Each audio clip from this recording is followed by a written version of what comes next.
Doctor Bhimrao Ambedkar ji को, doctor Lohia ji को बहुत बहुत नमन बंदन अभिनंदन करते हुए माननीय नेता जी हम लोगों के बीच में नहीं है और गोपाल बहुत श्रद्धा सुमन अर्पित करता हूँ।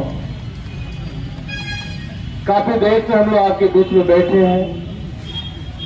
समाजवादी पार्टी ने किसानों के सवाल पे,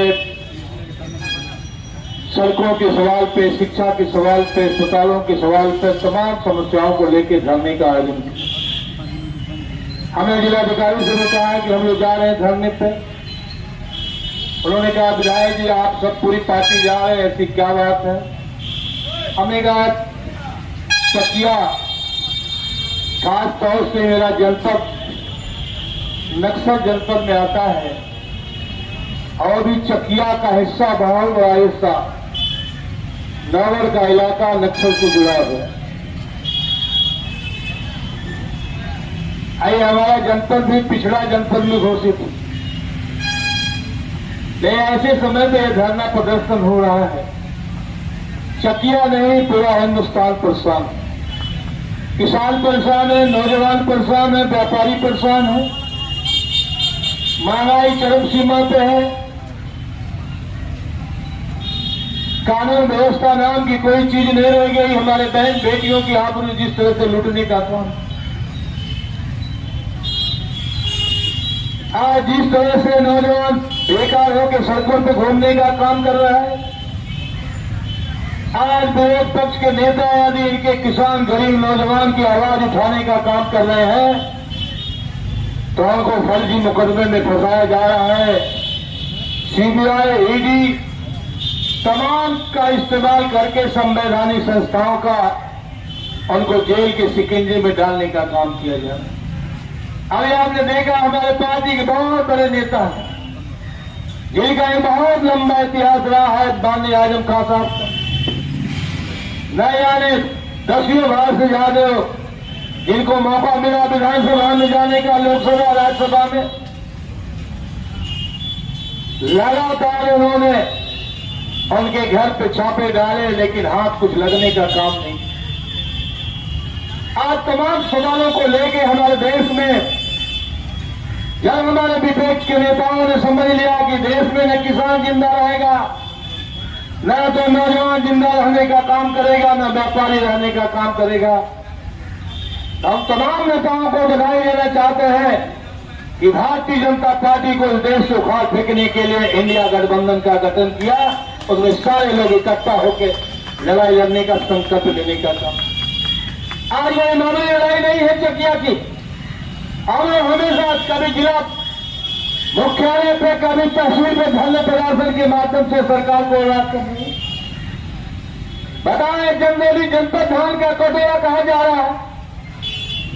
पूरे देश में जहां इसकी पहचान है धान के कटोरा के नाम पे, आज उस चंदौली का किसान बैठ के रो रहा है। 60 सैकड़े से ज्यादा किसानों की धान की रोपाई नहीं हुई। किसान कई समस्याओं से जूझ रहा है। एक तो उनकी रोपाई नहीं हुई, आज जिस खेतों में रोपाई हो गई है, नर्सरी लगा दी गई है, आज उनको पानी मिलने का भी काम नहीं हो पा। इस चंदौली जनपद को स्वर्गीय पंडित कमलापति त्रिपाठी जी ने सिंचाई के इतने संसाधन दिए कि शायद पूर्वांचल में कहीं इतने संसाधन देखने को नहीं मिलते। हम लोग जब छोटे छोटे थे, यही चकिया का बांध है, यही मूसाखाल बांध है जहां से हम लोग के गांव तक पानी जाने का काम करता था। आज वही मूसाखाल बंदा है, वही चंदपुरा बांध है, तमाम बंदियां हैं कि आज नौगढ़, साहबगंज, चकिया के लोगों को पानी देने का भी काम नहीं कर पा। इसके पीछे सरकार की तानाशाही, अधिकारी को दुर्व्यवस्था है।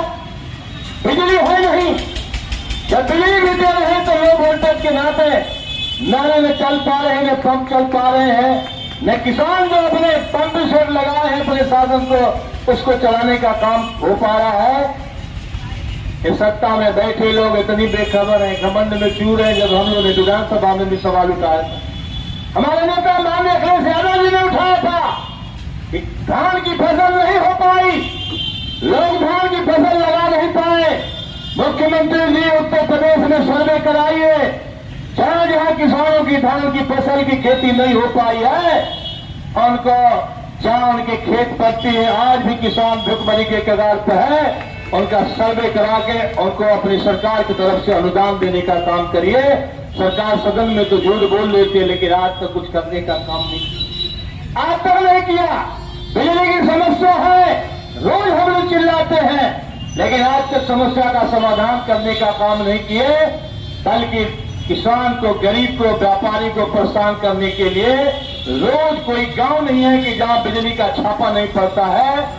जाता है बिजली विभाग का इंस्पेक्टर, इनके अधिकारी जाते हैं, राजस्व विभाग के भी अधिकारी जाते हैं, आजकल हम देखते हैं, छापे डालते हैं।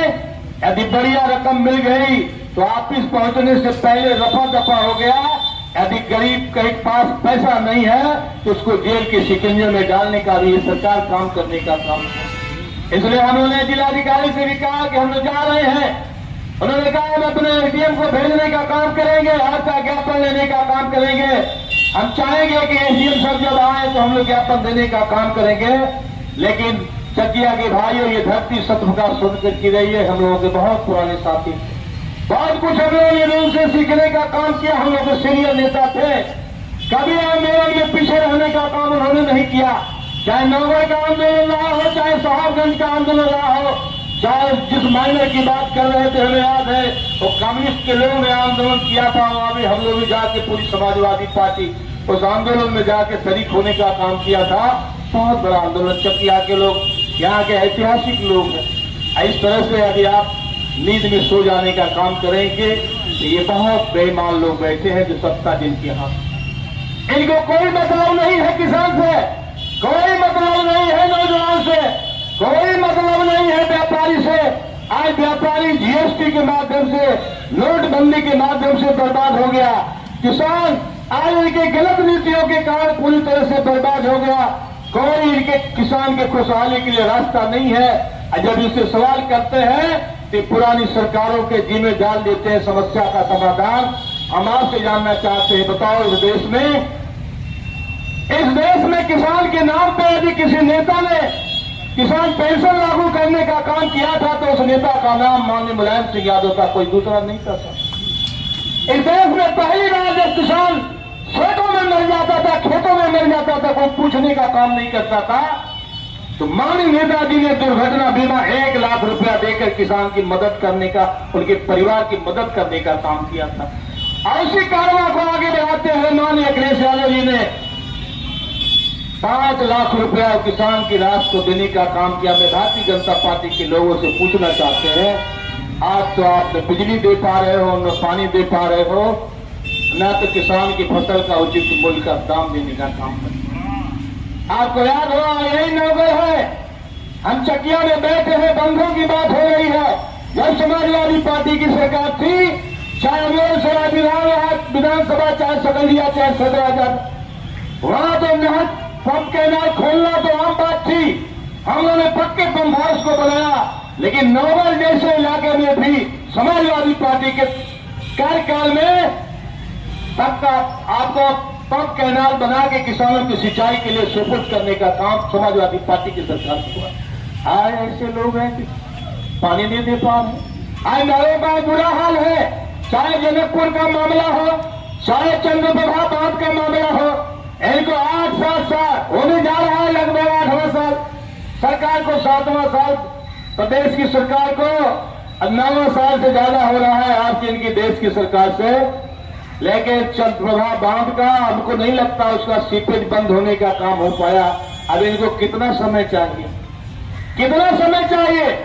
और साहबगंज का पुल जिसका सृजन माननीय राष्ट्रीय अध्यक्ष ने किया था, अपनी सरकार में पुल का बनाने का काम किया था, लेकिन आज ये पेड़ रोड बनाने का काम नहीं हो पा रहा है। सरकार कोई सड़क नहीं है जिसमें गड्ढे में तब्दील होने का काम न हो।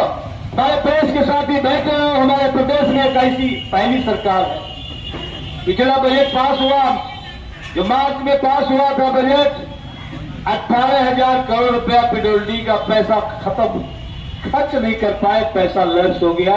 अब बताओ देश का विकास करने की बात करते हैं। जब इनसे विकास की बात आप करते हो, हमारे देश के भाईचारा को बिगाड़ने के लिए हिंदुस्तान पाकिस्तान की बात करते हैं, ये हिंदू मुसलमान की बात करने का काम करते हैं। और उन्हें पता नहीं है इस देश में यह देश केवल एक जात धर्म मजहब का नहीं है। इस देश को बचाने का काम, देश को आजादी दिलाने का काम हमारे देश के सभी धर्म संप्रदाय के लोगों ने, ये दल हिंदू मुस्लिम सिख इकाई सबका है। सबकी कुर्बानियों की बदौलत देश को आजादी मिलने का आज ये उठाने का काम कर रहे हैं। केवल इनको कोई काम नहीं करना है। चुनाव आ गया तो नए नए नाटक के माध्यम से नए सगुफा छोड़ के हमको आपको बरगलाने का काम करते हैं। बहुत बड़ा चर्चा की, बहुत बड़ा विशेषज्ञ राय साहब बड़ी चर्चा थी देश में कि ऐसा सत्र बुलाया जा रहा है जिसमें मोदी जी पूरा दुनिया का तख्ता पलट कर देने का काम कर, तख्ता पलट जाएगा, पूरी धरती पलट जाएगी। क्या मिला बताओ आपको? जब आरक्षण को लागू नहीं करना था, 2029 से पहले लागू होने की उम्मीद नहीं थी, तो क्या जल्दी थी प्रधानमंत्री? राय जानना चाहते थे तो मैं बधाई देना चाहता हूं माननीय अध्यक्ष जी को, जिन्होंने जब लोकसभा के में बैठने का उन्होंने जब काम किया था, उस समय भी आपसे कहा था, जब घूम घूम आप कहने का काम करते थे, पिछड़ों में जाके दलितों में उनको बरगलाने का काम करते थे कि पिछड़ों का हक एक जात के लोग खाने का काम कर रहे हैं, दलितों का हक एक जात के लोग खाने का काम कर रहे हैं। मैं बधाई देना चाहता हूं इस मंच के माध्यम से माननीय राष्ट्रीय अध्यक्ष जी ने देश की सबसे बड़ी पंचायत में जब प्रधानमंत्री जी भी मौजूद थे तो उन्होंने कहा था कि प्रधानमंत्री जी हम किसी का हक खाने का काम नहीं करना चाहते। यदि आप में हिम्मत हो, दिल साफ हो, मन साफ हो, नियत साफ हो, पिछड़ों के साथ इंसाफ करना चाहते हो तो हिंदुस्तान में जनगणना करा दो, जिसकी जितनी संख्या उतनी भागीदारी दे दो, अकेले से खड़ा होकर आपका समर्थन कर देगा।